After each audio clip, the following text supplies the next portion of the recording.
안녕하세요, 여러분. 혹시 눈을 감고 음악에 한번 완전히 빠져보신 적 있으세요? 소리가 더 생생하게 들리는 느낌 받지 않으셨나요? 네, 그렇죠. 청각이 더 예민해지는 것 같달까요? 오늘 저희는 평생 앞을 보지 못했지만 오히려 그 속에서 자신만의 정말 눈부신 소리의 세계를 만든 분이죠. 바로 스티비 원더에 대해 깊이 한번 파고 들어볼까 합니다. 아, 스티비 원더 정말 빼놓을 수 없는 인물이죠. 단순히 뭐랄까 그래미 25개 받은 시각장애 뮤지션 이걸 넘어서서요. 그렇죠. 팝, 소울, R&B, 재즈 이런 장르 경계를 그냥 확 허물어버리고 음악의 혁신을 이끌고 또 사회적으로도 목소리를 낸 분이잖아요. 맞아요. 태어날 때부터 세상을 볼 수 없었던 그가 어떻게 그런 한계를 다 딛고 자신만의 빛나는 음악 세계를 만들었는지 그 놀라운 여정을 한번 같이 가보시죠. 네, 스티비 원더는 1950년 미시간 출생이고요. 본명은 스티븐 하드웨이 모리스. 태어날 때 미수가 망막증, ROP라고 하죠.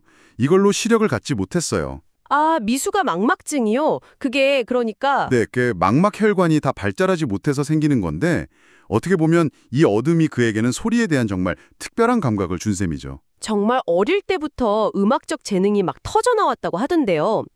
4살 때 벌써 교회 성가대 활동하고 하모니카, 피아노, 드럼 이런 걸 다 혼자서 익혔다고요. 네, 특히 어머니가 피아노를 선물해 주신 게 큰 힘이 됐다고 하더라고요. 아, 정말 감동적이네요. 근데 그 시대 배경을 생각해 보면 1950년대, 60년대 미국이잖아요.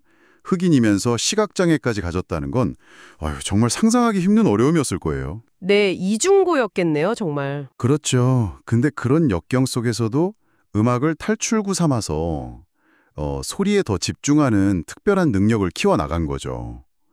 디트로이트로 이사하면서부터는 이제 재능이 좀 더 알려지기 시작했고요. 그러다가 11살에 그 유명한 모타운 레코드와 계약을. 와, 이건 진짜 영화 같은데요? 네, 맞아요. 모타운 소속 그룹 멤버였던 로니 화이트 눈에 띄어서 그 베리 고디 대표 앞에서 즉석 연주를 했대요. 와. 다들 그냥 깜짝 놀라서 바로 계약하고 리틀 스티비 원더라는 이름으로 모타운 최연소 아티스트가 된 거죠. 리틀 스티비 원더. 귀엽네요. 그리고 1963년, 그러니까 불과 13살 때죠. 라이브 앨범 12 Year Old Genius에 실린 Fingertips PT2. 이게 빌보드 싱글 차트 1위를 딱 해버립니다. 13살에 빌보드 1위요. 와, 천재네요. 근데 또 너무 어린 나이에 성공하면 그 원히트 원더로 끝나는 거 아니냐 이런 걱정도 있었다면서요? 네, 그런 우려가 있었죠. 게다가 변성기도 오고 목소리도 변하고 또 미시간 시각장애인 학교 다니면서 학업이랑 음악 활동 같이 하는 것도 쉽지 않았을 거고요. 아, 그렇죠. 학생이었으니까. 네. 그리고 무엇보다 그 모타운 시스템 안에서는 주로 다른 사람 곡 커버를 많이 했거든요. 그러니까 점점 답답함을 느끼면서 내 음악을 하고 싶다. 이런 갈증이 커진 거죠. 자기만의 색깔을 찾고 싶었군요. 맞아요. 그때부터 이제 작곡, 작사를 직접 하기 시작했고 업타이트 같은 곡으로 다시 한번 주목받기 시작했죠. 그리고 밥 딜런의 Blowing in the Wind를 커버하면서 사회 문제에도 관심을 갖게 됐고요. 그러다가 21살. 이때가 정말 중요한 시점이었던 것 같아요. 네, 결정적인 전환점이었죠. 1971년에 모타운이랑 재계약을 하는데 이때 정말 파격적인 조건을 얻어내요. 바로 자기 음악에 대한 완전한 창작 통제권. 와, 그 당시 음반 산업에서는 거의 불가능한 일 아니었나요? 그렇죠. 엄청난 사건이었어요. 자기 출판사 블랙불 뮤직도 세우고요. 이 자유를 얻으면서부터 이제 진짜 스티비 원더만의 음악 세계가 펼쳐지기 시작하는 겁니다. 이때부터 그 신디사이저 같은 전자악기를 엄청 적극적으로 쓰기 시작했죠. 맞아요. 1972년 뮤직 업 마이 마인드 앨범에서부터 ARP나 무구 신디사이저를 막 실험적으로 사용해요.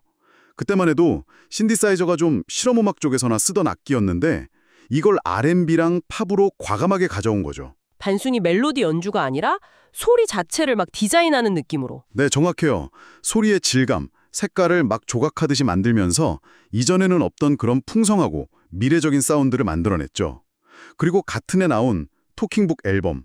여기서 슈퍼스티션 You Are the Sunshine of My Life가 그냥 연달아 빵 터지면서 빌보드 1위를 또 아, 슈퍼스티션. 그 도입부 클라비넬 리프는 정말 한 번 들으면 잊을 수가 없어요. 그렇죠. 그리고 1973년에 이너비전스 앨범으로 드디어 그래미 올해의 앨범상을 받습니다.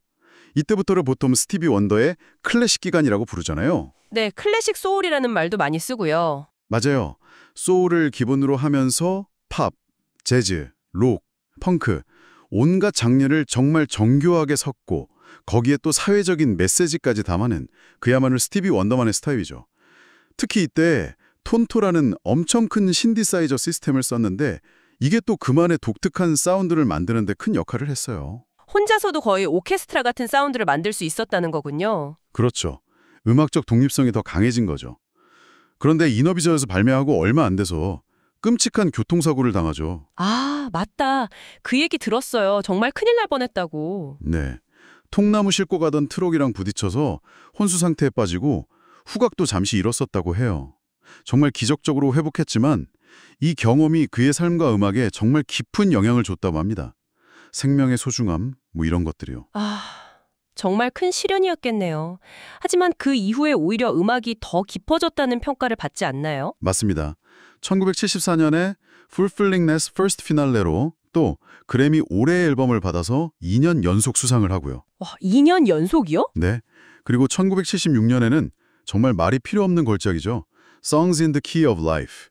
더블 앨범인데 이걸 2년 넘게 작업했대요. 아, 그 앨범 아이유 씨랑 서듀크가 여기서 나왔죠. 맞아요. 빌보드 앨범 차트에서 14주 동안 1위를 했고 이걸로 세 번째 올해의 앨범상을 받습니다. 정말 팝 역사상 최고의 명반 중 하나로 꼽히죠. 사랑, 관계, 사회 문제, 영적인 부분까지 뭐랄까 삶의 거의 모든 걸 담아낸 앨범이에요. 대단하네요, 정말. 80년대 이후로도 활발하게 활동했잖아요. 특히 마틴 루터킹 목사님 생일, 공휴일 지정하는 캠페인도 주도하셨고요. 예, 맞아요. 80년 앨범 Hotter Than July에 실린 Happy Birthday라는 곡이 있죠. 이게 그냥 히트곡이 아니라 정말로 마틴 루터킹 데이 제정에 큰 역할을 했어요. 음악으로 세상을 바꾼 거죠. 와, 정말 음악의 힘이네요. 그렇죠. 84년에는 또 영화 Woman in Red OST I Just Called to Say I Love You 이게 전 세계적으로 히트하면서 아카데미 주제가상까지 받았고요. 그 외에도 We Are the World 참여, 넬슨 만델라 석방운동, 또 아파르테이트 반대운동 같은 그래서 남아공에서는 한때 그의 음악이 금지되기도 했어요.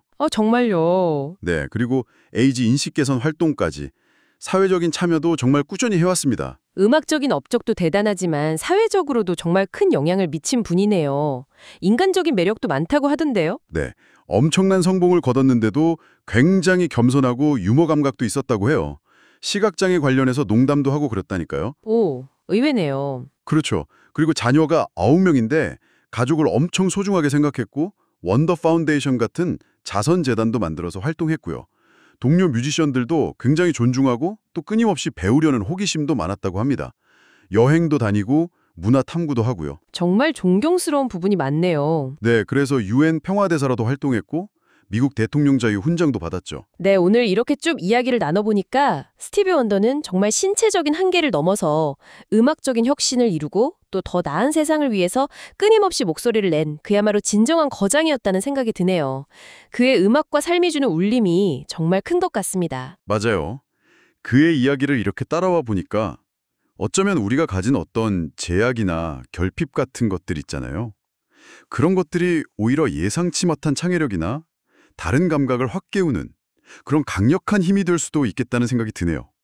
여러분 어떻게 생각하시나요? 네, 오늘 스티비 원더와 함께한 여정은 여기까지입니다. 다음 시간에는 또 다른 흥미로운 인물의 이야기로 여러분을 찾아뵙겠습니다. 편안한 하루 보내세요.